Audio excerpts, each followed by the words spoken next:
ये कहानी शुरू होती है एक ऐसी गलती से जो जैक और लिसा की जिंदगी में महातबाही लेकर आई। जब जैक ने अपनी गाड़ी में पेट्रोल भरवाया, उसे अचानक एहसास हुआ कि वो एक महासंकट में फंस चुका है। उसकी जेब बिल्कुल खाली थी, लेकिन उसके बगल में मौजूद रोबोट कंपेनियन कोई आम साथी नहीं था। उसने तुरंत अपना सिर ऊपर निकाला और पलक झपकते ही पास की एटीएम मशीन पर साइबर हमला कर दिया। मशीन से निकल रहे नोटों की बारिश में जैक की गर्लफ्रेंड लिसा ने तेजी से सारे पैसे समेटे और वो दोनों बिना कोई निशान छोड़े यूएस जगह से गायब हो गए। इस चोरी के बाद वो दोनों दुनिया से दूर एक सुनसान इलाके में पहुंचे, जहां उनकी रोबोट कुत्ते के साथ बेपरवाह मस्ती शुरू हुई। उन्हें जरा भी अंदाजा नहीं था कि ये जिसे वो खिलौना समझ रहे थे, वो दरअसल जंग के लिए बनाया गया एक जिंदा हथियार था।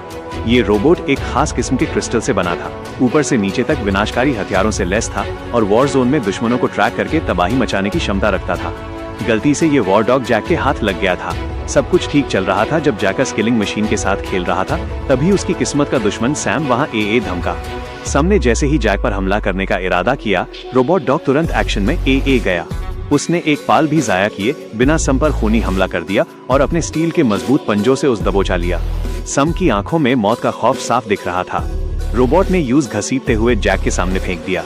जैक ने शेर की तरह गरजते हुए सैम को आखिरी चेतावनी दी, आज के बाद अगर तुम मेरी लिसा के आसपास भी नजर आए तो मैं तुम्हें जान से मार दूंगा। सैम ने डर से हार मान ली।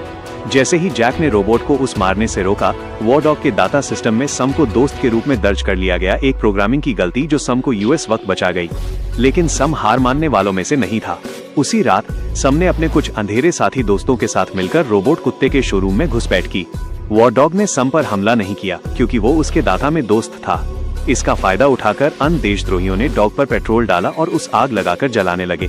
कंपनी का मालिक ये देखकर हैरान रह गया। कुछ ही पाल में आग की गर्मी से रोबोट डीएक्टिवेट हो गया।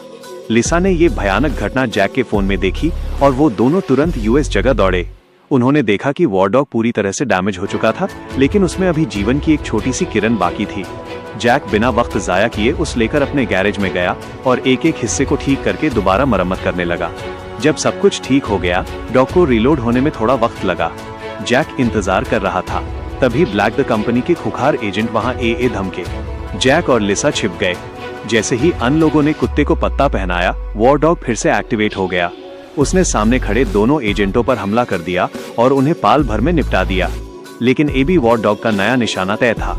दोनों एजेंटों को तबाह करने के बाद वो सीधे सैम की तरफ